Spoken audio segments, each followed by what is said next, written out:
Taxi driver remanded on multiple charges, including breach of protection order.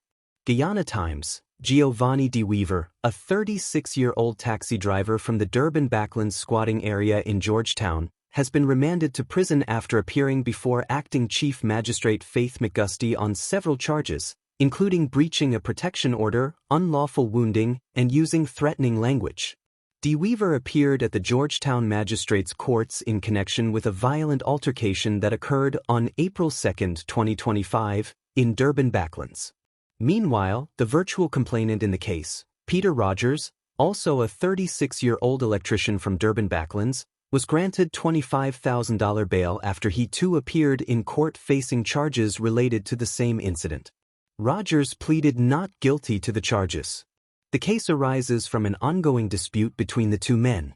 Rogers testified that De Weaver had repeatedly threatened him and his family, showing up at his home armed with a cutlass and making violent threats.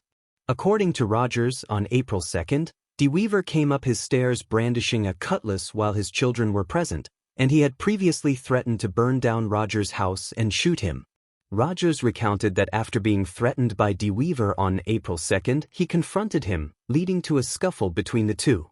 He claimed that he picked up a cutlass to defend himself during the altercation. The prosecution objected to bail for De Weaver, citing the seriousness of the injuries sustained by Rogers and the risk of further violence, especially given De Weaver's history of violating a restraining order on multiple occasions.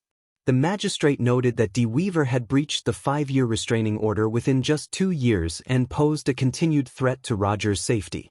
As a result, De Weaver was remanded to prison.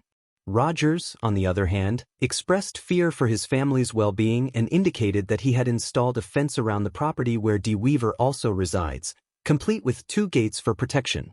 Despite these precautions, he claimed De Weaver continued to disregard the restraining order, even breaking down Rogers' steps on one occasion. De Weaver denied all allegations, asserting that it was Rogers who had assaulted him and made threats against him, stating he has witnesses who would testify in his defense. However, the magistrate reminded De Weaver that the protection order had been granted after careful consideration of his previous actions. The case is set to continue, with the next hearing scheduled for April 16.